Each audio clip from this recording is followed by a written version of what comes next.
जी कहिए ऑफिसर साहब। क्या अदनान दमीर खान आप हैं? जी मैं ही हूँ। आपके खिलाफ शिकायत दर्ज हुई है, आपको हमारे साथ पुलिस स्टेशन चलना होगा। कैसी शिकायत? सिनान गुर्दनान ने रिपोर्ट की है कि आपने उसे मारा और उसके वर्कशॉप को नुकसान पहुंचाया है, इसलिए आपको पुलिस स्टेशन चलना होगा। अरे अल्लाह तू हमारी मदद फरमा, एक मुसीबत खत्म नहीं होती कि दूसरी सरपरातम की। अदनान तो अपने चच्चा से पहले ही गिरफ्तार हो रहा है। बेटे ये सब कुछ क्या हो रहा है?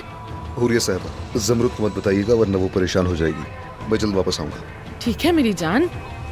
फिक्र मत करो, मैं भी तुम्हारे पीछे आ रही हूँ। गाड़ी निकालो फौरन। खुदा के लिए वहाँ जो कुछ भी हो हमें बर वक्त खबर करते रहना। देखो तो क्या हो गया, मुझे तो यकीन ही नहीं आ तुम रहा। अपनी बकवास बंद करो, ये सब तुम्हारी बेटी की वजह से हुआ है।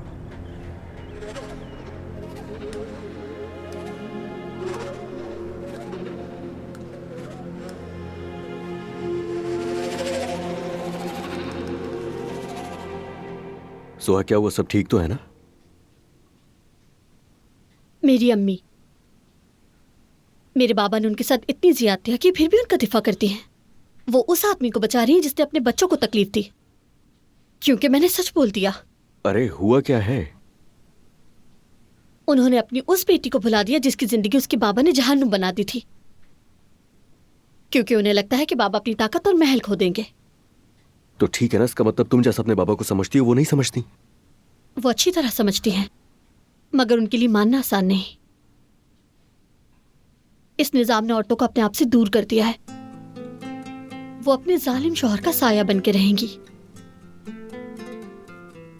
इसलिए मैं पढ़ना चाहती हूँ। मैं वकील बनूंगी ताकि मैं उन औरतों के हुकूक की हिफाजत कर सकूं जो मेरी और मेरी अम्मी की तरह हैं।